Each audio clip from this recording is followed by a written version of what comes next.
Sansa POV. Sansa could not believe her eyes. The last time she had seen her father, the Honorable Eddard Ned Stark, was when the demented boy king Joffrey Baratheon had ordered his death by beheading. He gasped and stumbled back a step. "Father, how are you here? I mean, I saw you die." I I have seen you die as well," Ned replied. Great sadness etched across his face. "Sansa, I saw you die.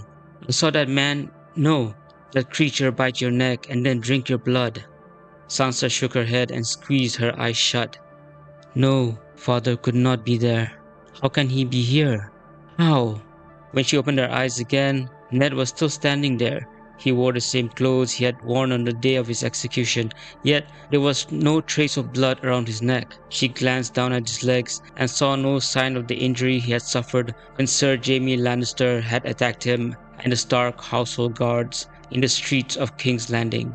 "Sansa," Ned continued, "I saw the man cut his wrist and feed you his blood. He called himself Dracul Tepesh," Sansa murmured, looking away from him. Part of her did not feel as though she had done something dishonorable. She remembered Peter Baelish whispering that she would never be free of the Lannisters. Sansa knew she would never hold any real power in King's Landing. Others played the game far better than she ever could, and she was not one of them. She turned back toward Ned and recounted what had happened after she saw Dracul in her dreams. By the time she had finished explaining how she had accepted Dracul's offer, anguish had settled heavily across Ned's face. "I had no choice, father. You were dead. Arya couldn't be found. And and Joffrey and the Queen are cruel. This city is cruel. Everyone is so cruel." "Sansa." Ned lifted a hand and moved toward her, but halted abruptly when her eyes flashed blood red and her voice sharpened with anger. "Knights are cruel and offer no protection. The songs I heard growing up from you and mother were all lies." Sansa felt her anger surge as she stepped forward, her hands curling into fists. "Lords and ladies watched while I was beaten, and Robb," her voice cracked. "Robb never came for me. Robb was winning the war. He would not even trade the Kingslayer, Jaime Lannister, for her." "Where was the pack?" Sansa cried, glaring at her father. "Where was my family?" She suddenly realized Ned was staring at her with deep anguish in his eyes. Tears welled in her own as memories flooded her mind. Stories from her septa about how the South was civilized while the North was barbaric. How she needed to become a perfect lady so she could marry a southern lord. How tales of knights, beautiful ladies, and handsome lords were all true. "It was all a lie," Sansa whispered, wiping at the tears gathering in her eyes. Before Ned could answer, she asked softly, "How are you here, father?" Sansa watched as Ned stepped closer, then closer still, until he raised a hand to her cheek. A chill radiated from it, though it never truly touched her skin. She noticed his eyes flick toward his hovering hand before lifting to meet hers once again. "My ghostly hand. Well," Ned murmured, "it goes through your face." He chuckled softly, and Sansa joined him at the absurdity of it all. Her laughter soon faded into the darkness of the passageway. "I wish I could feel your warm hand, father," Sansa confessed, sadness threading through her voice. "I could feel a pull toward the north, toward Winterfell. I could feel my bones traveling through the neck," he explained as he lowered his arm to his side. "But I resisted the pull because you were alone, trapped here, in this nest of vipers." Sansa could not hide her surprise at what he had revealed. He had remained because of her, so she would not have to endure this alone. "And I suppose the dead are the only ones who can see the dead." Sansa gave a small shrug. "Sansa," Ned began, "I have made many mistakes in my life, from being blind to the kind of ruler Robert had become, to hiding." He abruptly fell silent, and Sansa could only watch as he turned toward the northern section of the passageway. She saw him close his eyes and whisper, "Forgive me." Sansa wanted to know what he meant, but before she could speak, he continued, "We should have told you the truth of the world, or at least I should have." The admission startled her, but he motioned for her to listen before asking questions. After Sansa nodded, Ned continued, "Your mother and Septa Mordane taught you an idealized version of the world, and I should have asked them to stop. But I wanted you to have a childhood, to have dreams of that ideal world. I did not want to tell you that not all knights are honorable, or that beauty and handsome strength can hide monsters beneath their skins. I wanted to tell you everything, but I could not bring myself to shatter your dreams. Arya knew, Sansa whispered sadly, and I ignored her, mocked her. You are both still children, Ned replied gently. Father, Sansa wanted to confess that it was her fault. That if she had not gone to the Queen after learning they would be returning to Winterfell, they might have survived. Before she could force the words out, Ned spoke once again.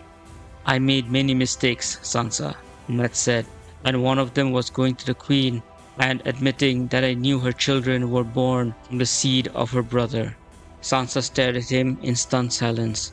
Not only had he confessed to confronting the Queen, but he had revealed that Joffrey, Myrcella, and Tommen were the children of Jaime Lannister and Queen Cersei. But before she could ask why, Ned continued, I know you are wondering why I went to the Queen. Yes, Sansa answered with a nod. I wanted her to flee the Red Keep with the children, Ned explained, sadness settling across his features. Sansa, I know you wonder why I would do such a thing. He closed his eyes and slowly shook his head.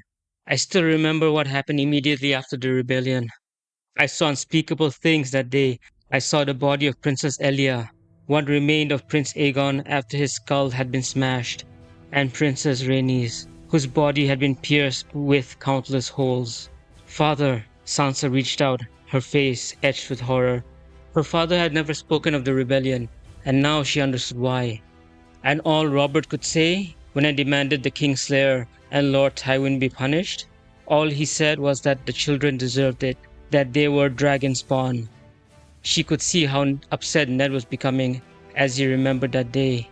He wanted to hug him, but she knew there was no way. Ned Stark was only a ghost. Sansa shook her head.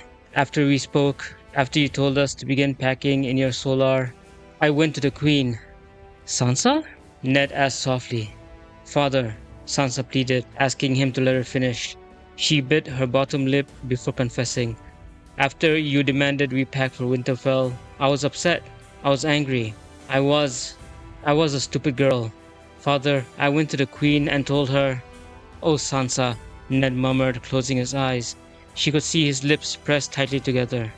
I told her you demanded we pack, Sansa continued, and I asked her to speak to you so that I could stay. Sansa stepped forward. I'm sorry, Father. I am to blame as well, and... You are just a child, Sansa, Ned replied with a gentle smile. You were just a child, and I cannot fault you for any of it. What happened has happened, and there is nothing we can do. I can seek justice for you, Father, Sansa insisted. Sansa, Ned interrupted. Father, Sansa pressed on. I want to seek justice for you. You're betrayed and... She shook her head before voicing the fear she believed he was thinking. I know I must feed on blood to survive. And I... Her voice faltered. I don't want to be a monster.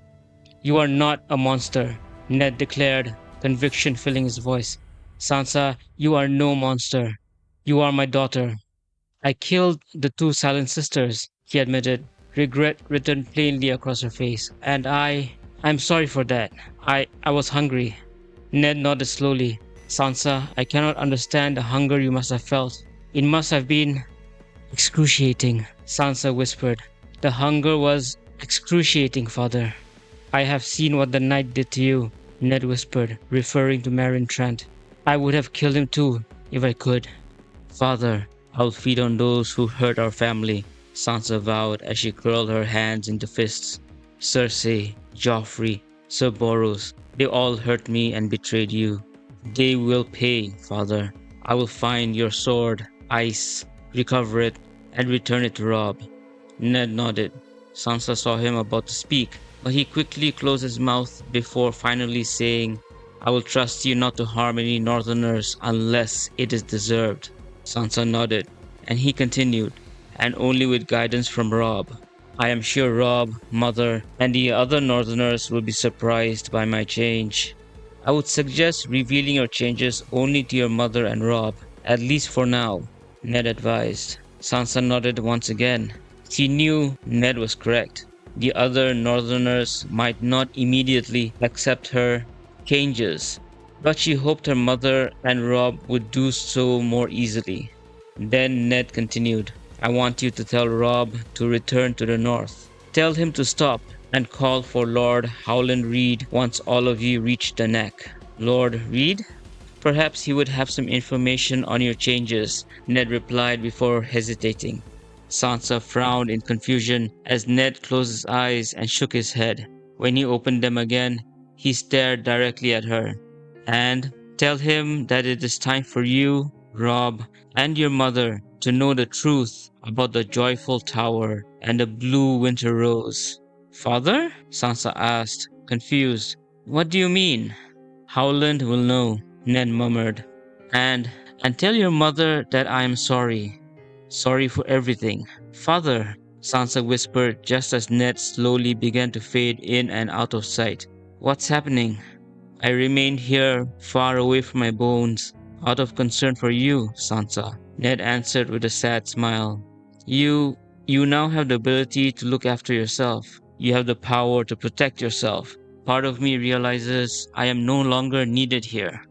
No, you are wrong, Sansa protested as she rushed forward, reaching for her father once again. I need you here, and I will be waiting for you in Winterfell, Ned promised as he faded further, his body becoming nearly transparent, along with our ancestors, including your grandfather Rickard and grandmother Lyara, as well as your uncle Brandon and Aunt Lyanna.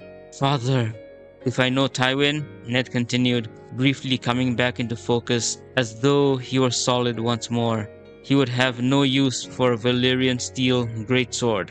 But if he could find someone who knows how to reforge Valyrian steel, is there such a person? Ned began fading again. Find a man named Double Mott on the Street of Steel. He is one of the few men capable of working Valyrian steel. His shop stands at the top of the street and is larger than all the other buildings there. Search for the double doors with two stone knights guarding the entrance, both wearing red suits of armor with a griffin on one and a unicorn on the other. And if I fail? You will not, Ned replied with a smile as he began to vanish once more. You will find ice, and then you will seek justice.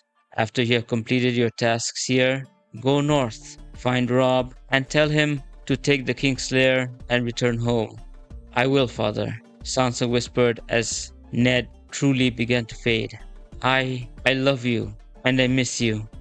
I love you too, Sansa, Ned said with a smile before he vanished completely. The passageway fell silent, empty once again as Sansa found herself alone.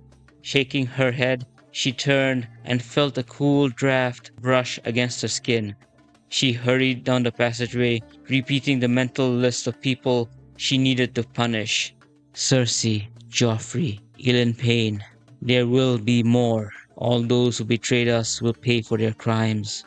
Her first task was to find her family's great sword, Ice. But before that, she needed to find a less conspicuous dress once she discovered her way out of the passage.